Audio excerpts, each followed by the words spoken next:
à tous et bienvenue sur cette chaîne, je m'appelle Andrea, je vais coudre aujourd'hui une robe Belen en mixant deux patrons de la marque. Alors pour les modèles choisis, j'ai opté pour la robe Madia et la robe Positano. Alors ce que je vais faire au niveau de l'ajustement, c'est ce que je vais choisir au niveau des pièces. Donc pour le modèle Madia, je vais partir sur le modèle version longue, mais uniquement pour le bas. Je vais prendre les trois pièces, du coup les trois volants. Et pour le haut, je vais utiliser cette version-ci avec les bretelles nouées et je vais conserver la boutonnière sur le devant. Allez, c'est parti, je vous embarque avec moi. Pour le tissu choisi, c'est un mélange coton et viscose. Il me semble que c'est du coton recyclé. Le mélange est composé à 50-50 de l'un et de l'autre. Le tissu est très très fluide. Il n'est pas trop transparent, voire même pas du tout finalement. Hop, je vous montre un peu mieux. Voilà, là on voit bien sur une épaisseur.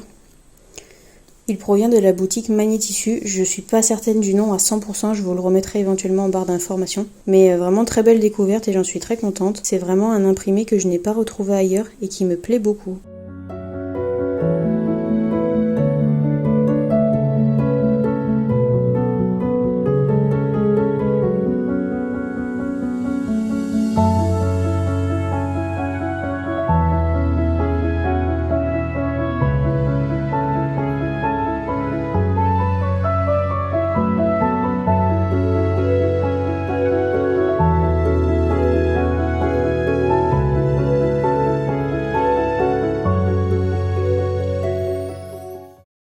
Pour ce qui est des modifications apportées au patron, j'en ai pas fait tant que ça. Je suis partie sur une taille 36 sur les deux. J'avais déjà fait une première toile pour la version Positano. J'ai smoké toute la partie dos, donc je vais vous montrer de suite. Hop. Ça c'est ma pièce finale. J'ai modifié cette pièce là, donc la pièce numéro 9 du patron. Hop. Par rapport au patron initial. Hop, je l'ai ici, je vais vous montrer de suite. Voilà, là on voit bien. Sachant que j'ai aussi retiré le centimètre de marge de couture pour faire la pièce au pli. Alors, si je me positionne comme ça à peu près à vue d'œil, j'avais multiplié ma longueur initiale du patron. Une première fois sur le haut, ça m'a pas servi puisque la pièce en dessous a été rabotée. Une seconde fois au niveau de l'emmanchure, au-dessous de l'emmanchure. Et une troisième fois sur la ligne de jonction à la taille. J'ai multiplié ces longueurs par 1,5 à chaque fois. On voit bien la différence. La pièce est plus large et au pli. Après, c'est un choix. Le but était que je smoke toute cette pièce et c'était plus facile pour moi de smoker une fois plutôt que deux fois et d'assembler, sachant qu'on voit quand même la petite ligne créée par l'élastique. Et si c'est pas tout à fait raccord, ça peut se voir et c'est visuellement moins esthétique que si c'était fait en une seule ligne. Pour ce qui est des pièces du patron Madia, j'ai simplement noté sur des petits post-it les modifications que je voulais apporter. Par exemple ici, c'est la partie devant qui est préconisée une fois au pli. Étant donné que je voulais faire la boutonnière sur le devant, je l'ai simplement coupé en deux fois en rajoutant 1 cm de marge de couture et j'ai fait quelques modifications sur l'ensemble des 4 pièces du bas de la jupe parce qu'il y a un devant, un dos pour la partie haute et ensuite on a le volant qui se répète pour le milieu et le bas.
Une fois que mes pièces ont été coupées, j'aime bien attacher la pièce de patron qui va avec sur le devant pour pouvoir rapidement les retrouver lors de la couture. À ce stade de la découpe, il me restait encore les 2 pattes de boutonnage à découper, sachant que j'avais un doute au niveau de la longueur. Je voulais m'assurer de la longueur et j'ai bien fait, car en déposant toutes mes pièces les unes au-dessus des autres, je me suis rendu compte qu'il fallait que je rajoute une petite distance sur le bas de la robe. J'ai fait ça rapidement, je ne me suis pas attardée pour obtenir une longueur exacte, sachant qu'après à la couture on peut toujours rajuster en faisant le pli pour la finition du bas. Une fois cette vérification faite, je m'attaque à l'épinglage de mes pièces pour commencer à les assembler. Je commence par les pièces du haut de la robe Positano.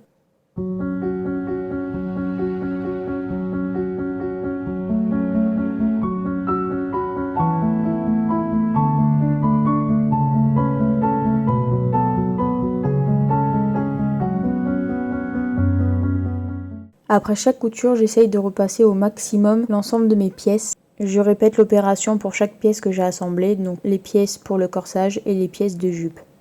Par la suite, et une fois que mes pans de jupe ont été assemblés, je m'attaque à l'étape du fronçage. À ce stade de la vidéo, j'ai déjà préparé mes pièces pour faciliter le fronçage, à savoir en utilisant 2 fils de fronce et en tirant délicatement dessus pour que ma pièce se réduise au fur et à mesure.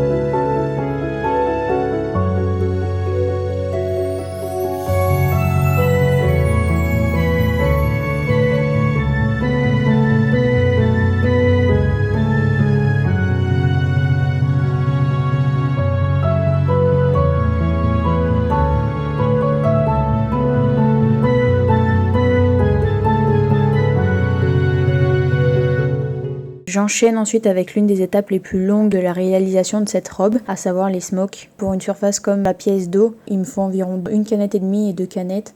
Au niveau du fil que j'utilise, c'est un fil que j'ai trouvé en bobine chez Mercerie Extra.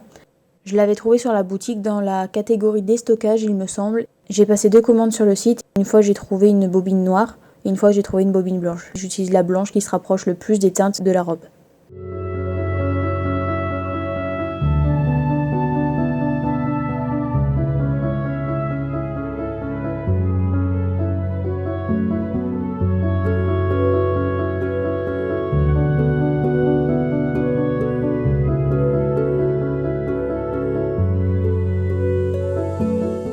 Une fois l'étape des smokes réalisée, voici le résultat qu'on obtient. C'est assez agréable à regarder, c'est assez fin et délicat. Quand on étire, on distingue aussi le fil de canette par-dessous, mais c'est pas très dérangeant si on a adapté soit la couleur, soit le fil en lui-même. Moi personnellement, j'y vois pas d'inconvénient. Sur l'arrière, on voit bien le fil de canette qui ressort, donc le fil élastique, davantage que celui au-dessus. Sur chaque bord, donc sur le haut et sur le bas de la pièce, j'ai laissé 1,5 cm pour pouvoir coudre et assembler mes pièces ensemble à 1 cm et donc ainsi ne pas prendre dans la couture d'assemblage une ligne qui a permis d'obtenir le smoke, ce qui aurait pu être disgracieux à ce niveau-là. En superposant la pièce smokée et la pièce qui ne l'est pas, qui sera à l'intérieur, on voit vraiment la différence de taille entre la pièce non smokée et la pièce qui l'est.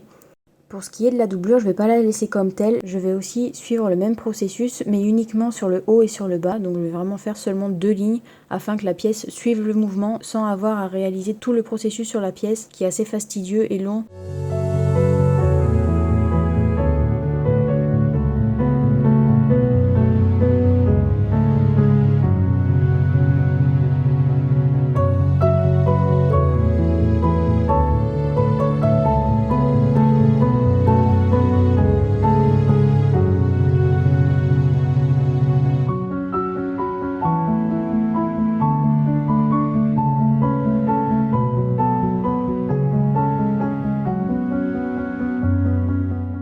Je passe ensuite à la réalisation des bretelles qui sont au nombre de 4 sur ce projet puisque ce sont des bretelles à nouer au niveau de l'épaule.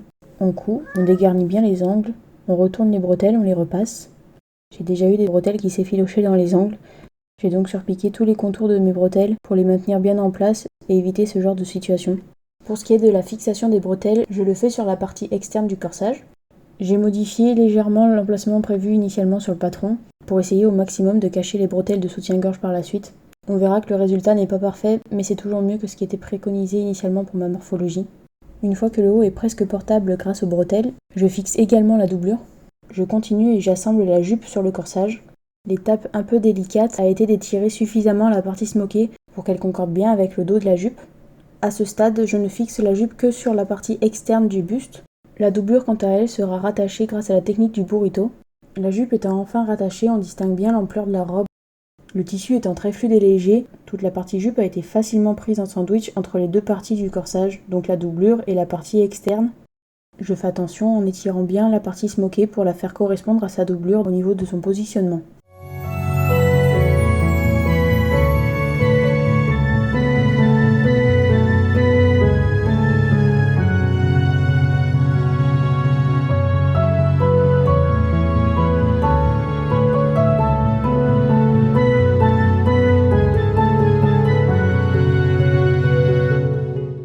Voilà donc le résultat obtenu à ce stade.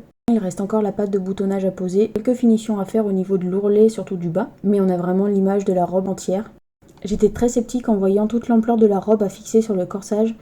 J'avais peur que les fronces apportent beaucoup de volume au niveau de la taille, ce que je n'aime pas trop en général. Finalement, le rendu me plaît beaucoup, et je trouve que le volume est plutôt bien réparti. Si j'avais souhaité réaliser une version fermée sans la patte de boutonnage et en fermant tout le devant de la jupe, j'aurais vraiment pu avoir le rendu d'une jupe très tournante sur le bas. D'autant plus qu'avec la partie smokée, la robe s'enfile sans même avoir à défaire les boutons. Et il me reste encore quelques finitions à faire. Je m'y attelle de suite, je surjette le bas de ma robe avant de poser les pattes de boutonnage et enfermer les bords à l'intérieur.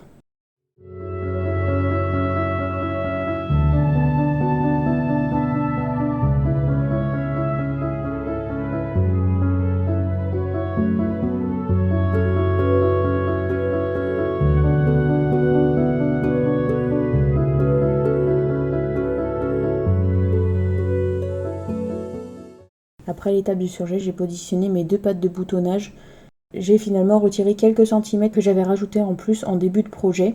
La partie froncée sur le corsage est ajustable et donc vous pouvez également ajuster la longueur de la patte de boutonnage.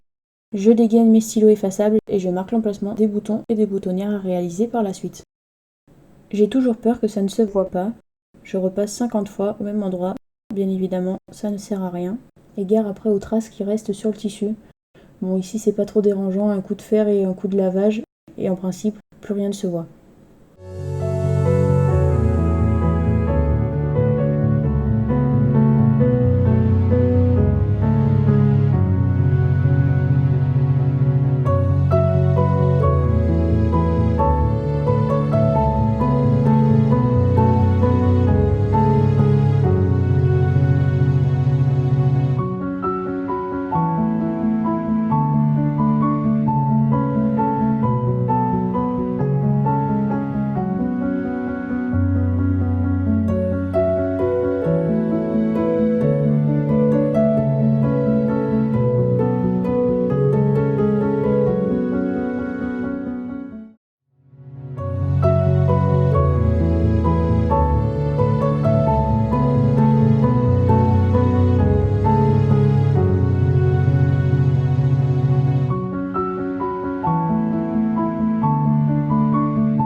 Je vous remercie d'avoir visionné cette vidéo jusqu'au bout et j'espère qu'elle vous aura plu. J'ai déjà réalisé une version Positano toute simple, donc je pense que je me réaliserai une version Madia par la suite.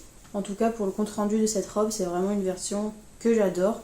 Le tissu est très fluide, bon là actuellement il n'est pas repassé et la robe a été lavée. C'est une robe très fluide, elle est très confortable à porter. L'effet smoky fonctionne très bien sur le dos. À ce niveau, ça s'est juste un petit peu décousu, donc à l'occasion, je démonterai la robe et je le referai. si j'ai envie. N'hésitez pas à me dire si c'est un projet qui vous tente également, soit pour l'automne, soit pour l'été prochain, peu importe. Quant à moi, j'espère vous retrouver prochainement pour une nouvelle vidéo.